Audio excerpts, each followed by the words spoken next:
Welcome into Duval Daily, presented by GenJag.com. I'm Jordan DeLugo. Thanks so much for tuning in here on Tuesday, May 6th. Hopefully everyone had a fun, safe Cinco de Mayo. So today we're talking about the Jaguars Vegas odds for win totals, the over-under for the Jaguars there, which has been put at 7.5, which it's not at the bottom, but there's only about 8 teams, I think, who have 8 teams who have a worse win total over-under than the Jaguars, and there's a good group that they're with there at that 7.5 mark. So they're kind of viewed as one of these teams who probably not going to push for the playoffs, but could be competitive.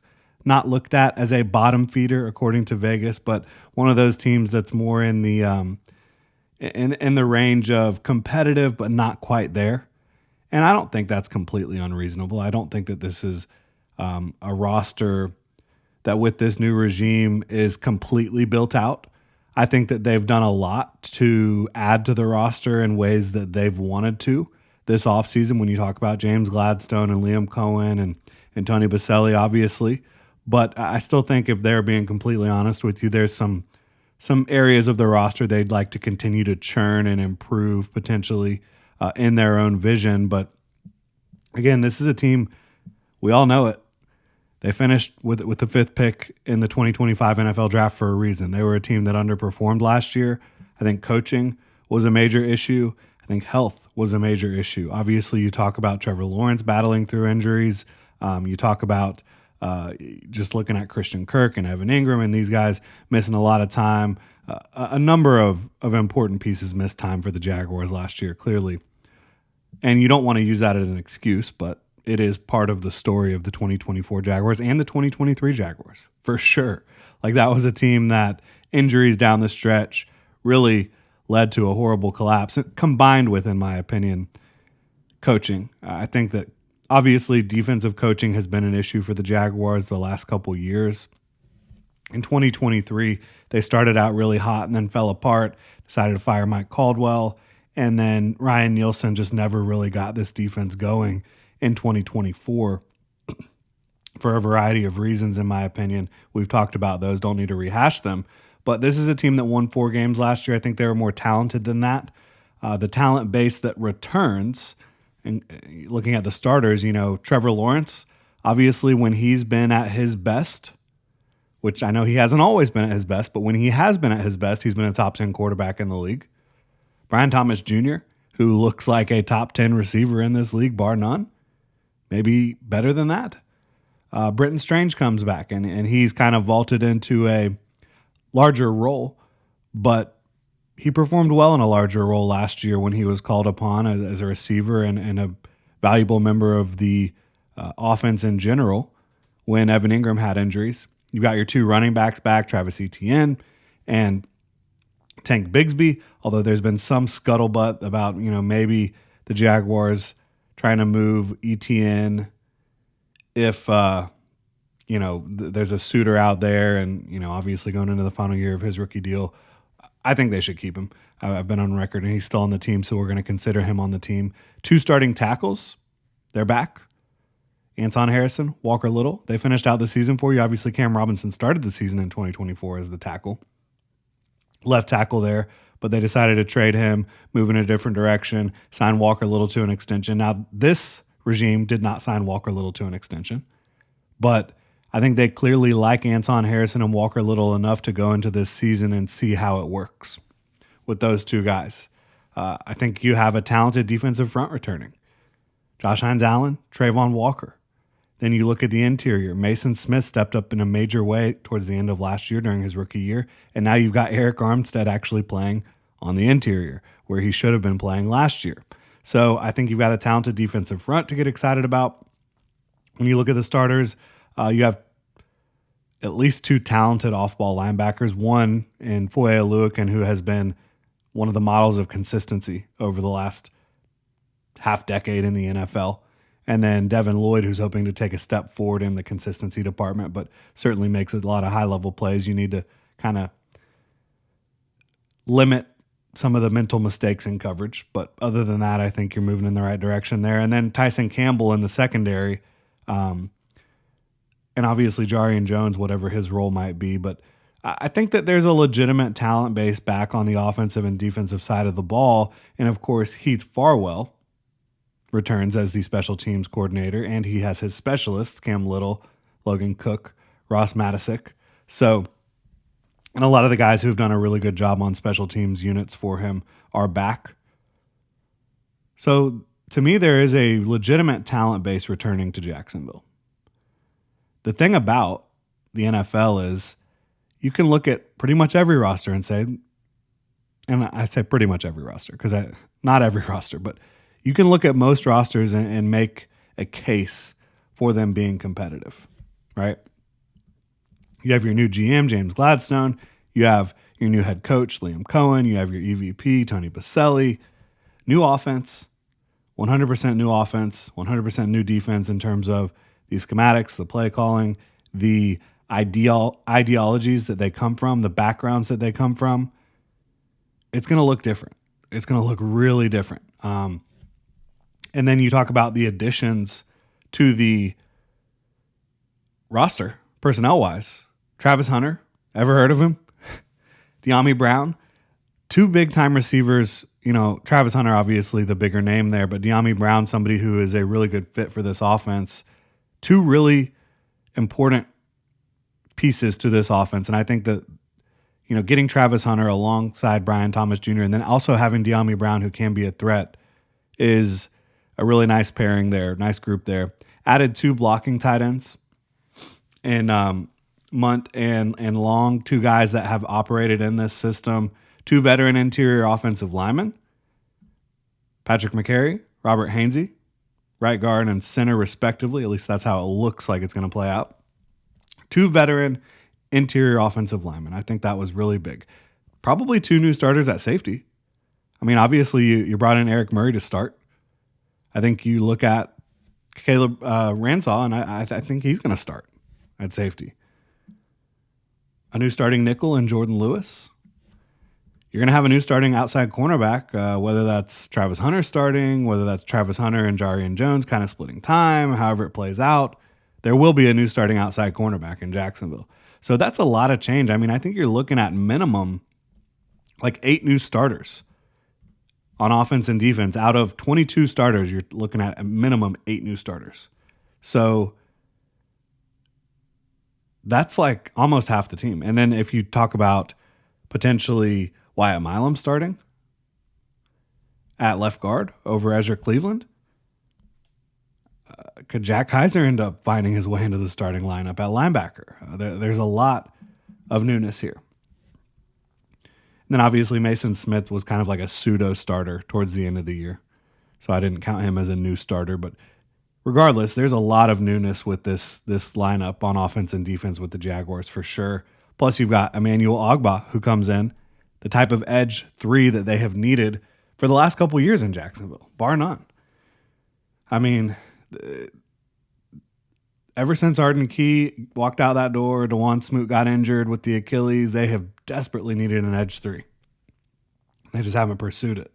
Although, if you talk to Trent Baalke, he would say, well, we signed an edge 3. We signed Eric Armstead last year. I digress. You got blocking tight ends that have executed in this system, and Liam Cohen loves to use the blocking tight ends. Johnny Munt, Hunter Long have both executed in this system. That's huge. 2 young running backs as well who bring you some juice. I think Bashal Tutin, unbelievable speedster who also is really good at forcing missed tackles, low center of gravity, decent contact balance. Obviously, he's got to make sure that he's got the hands on lock. That's been a little bit of an issue for him the last couple of years. Again, defensively valuable youngsters in Jack Kaiser, Jalen McLeod, who's going to be fighting for playing time, fighting for a roster spot. Ryan Lane, who I think is going to end up being a better safety than a lot of people give him credit for, but definitely a high-end special teamer. Better depth on the offensive line as well this year. When you look at the fact that you added Wyatt Milam, you added multiple backup tackle options that also have guard versatility. You brought back Cole Van Lannon. There's a good situation there. And you also look at the Jaguars division. Really more questions than answers. Even the Houston Texans, who are the class of the division right now, what are they doing with their offensive line? I mean, if you're talking about Cam Robinson going up against Josh Hines-Allen, I know who's going to win that matchup very consistently.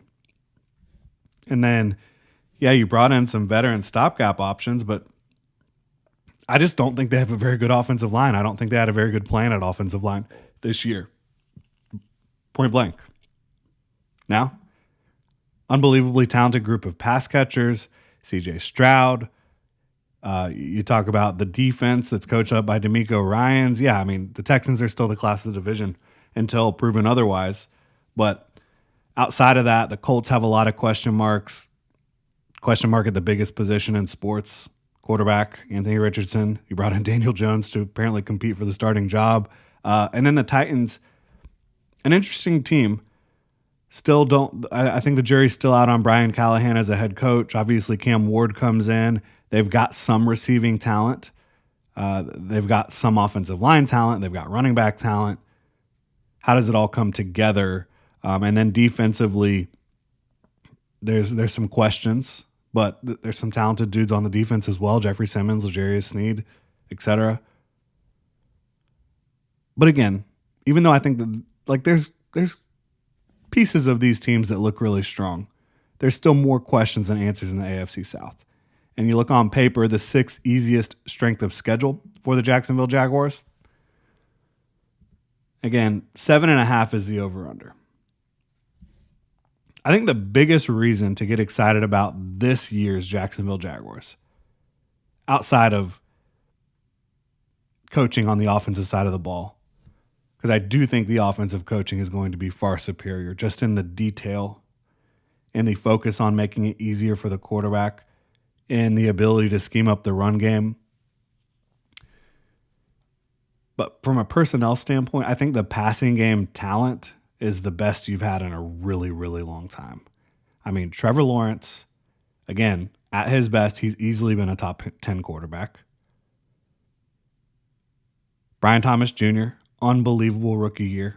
And what was touted as, and I believed, one of the most talented receiving classes ever. Brian Thomas Jr. was the standout rookie. And then you talk about Travis Hunter being dropped into that mix and De'Ami Brown being dropped into that mix. Brenton Strange. I mean, it's a really talented receiving and passing game group. It really is. I think that Travis Hunter is going to make it so difficult for defenses to kind of choose how they want to play it. Because last year you would say you're going to give more attention to Brian Thomas Jr. and you're not going to really be scared that the other teams are going to beat, or the other players are going to beat you. This year, if you're giving Brian Thomas Jr. all that attention, Travis Hunter is going to beat you. And if you try to play them even, then they're probably both going to beat you. So it puts you in a bind. And Trevor Lawrence is going to be able to find them with the football. On a lot of plays, they're going to be his top two reads. And then there'll be plenty of plays where teams are focused on those guys and other guys can get the ball. As we mentioned, we've seen Travis Etienne be an effective receiving back. We've seen Brenton Strange be an effective tight end. We've seen, receiving the ball.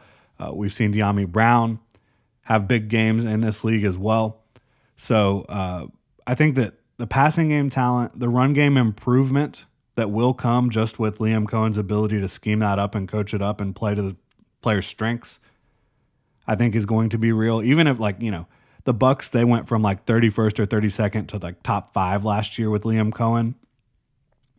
I don't expect the Jaguars to make that drastic of a jump, but even if they go from bottom of the league to middle of the league, or just not quite so far down in the running game, if there's just a little bit of a running game consistency, that will help the offense a lot. That will help Trevor Lawrence a lot. And then I think the defensive line is a legitimate reason to be excited. Trayvon Walker and Josh Hines-Allen, those are two exciting rushers to have. You combine that with actually getting Eric Armstead on the field with them, with actually getting Mason Smith on the field with them, and then also dropping Emmanuel Ogbah into the mix as a legitimate edge 3, and there is reason to get excited about the defensive front. So those are my three biggest things here. The pass game talent and coaching improvement, the run game improvement, and the defensive line. I think those are really big reasons to believe in the Jaguars making a big jump, along with just the culture change. I think it's real. I do. I think that Liam Cohen is going to be proved to be a quality head coach. I think James Gladstone is helping set the culture as well. I think on paper in this division, this is a 9-win team right now. They're more talented than they have been since 2017, 2018, in my opinion. And I know, 2022, pretty talented team, but if you look on paper, the better pass catchers on this group, offensive line, I think you could argue is better. Defensive line, I think you would definitely say is better. I guess you could talk about the secondary as a whole. Andre Sisco was playing pretty good ball that year. Tyson Campbell was playing really good. Darius Williams was playing really good. But I think just looking at the fact that you have Trevor Lawrence and legitimate receivers, Brian Thomas Jr., Travis Hunter, that's a big difference right there. I think they're better in the trenches. But questions do remain. There's no question about that. There is no question that there are questions. How will Liam Cohen perform as the head coach? I believe in him, but this is his first time having to worry about offense, defense, special teams. He's going to be focused more on offense, but he's got to oversee the whole operation. How will Anthony Campanile perform when it comes to game planning and calling plays in the moment? That's something he hasn't really been tested with in this league. How will the interior of the lines on both sides perform? Because, yes, we saw a lot of good flashes from Mason Smith last year. We've also seen Eric Armstead be dominant at times throughout his career on the interior, but we didn't see that last year in Jacksonville. Not a lot. So that's fair to question. And then you talk about the interior of the offensive line. You upgraded at center, or the Jaguars believe they upgraded at center and right guard and probably at left guard, bringing in Wyatt Milam, who we're going to talk about later today. How do the interior of the lines of scrimmage perform is going to be huge. The secondary has a ton of newness. I think you're going to have 2 new starting safeties, another new starting outside corner. That's huge. Can Trevor Lawrence have a healthy season? Can he take better care of his body in terms of not putting himself on the line when he doesn't need to? Because we've seen multiple times where he's gotten injured doing that. The shoulder last year, that's how that happened against the Eagles. Unnecessarily, taking a hit. You've also seen him get injured, cheap shot. You've seen him get injured, offensive line not getting the job done.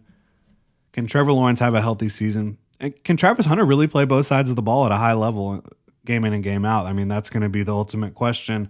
I think the Jaguars season and the future of this organization is highly dependent on if Travis Hunter can do that. Now, if he ends up just being a great receiver or a great corner, one of the two, you're probably going to be okay. But the bet they made was not that he's just going to be great at one position. It's that he's going to be great on both sides of the ball.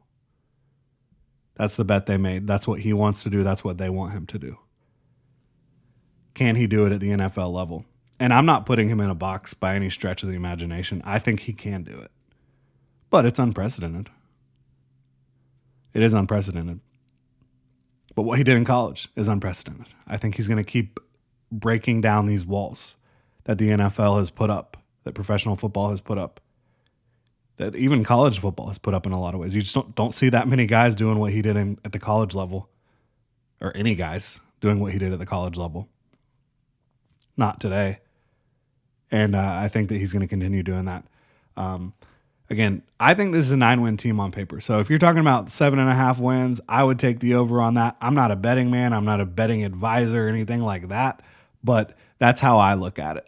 I think that 7.5, while maybe fair, is probably low. I think people that are going to bet on the Jaguars going over that 7.5 are going to be in a good spot at the end of the year. I think with what you know about Liam Cohen and his offensive design, what you know about Trevor Lawrence, his top 2 receivers, the ancillary pieces, the defensive front, and the rest of the talent we've kind of touched on, I see a 9-win team in a competitive but less than stellar division. And does 9 wins get you to the playoffs in the AFC this year? I don't know. It might win you the division. It might not. We're going to find out. But I think they're a 9-win team on paper, and obviously it's May 6th. A lot can change between now and the beginning of September when this thing actually gets kicked off. But that's my really early win prediction right now for the Jaguars is 9 wins in 2025. Let me know what y'all think in the comment section below. And if you enjoy the content, please like and subscribe. Y'all have a good one.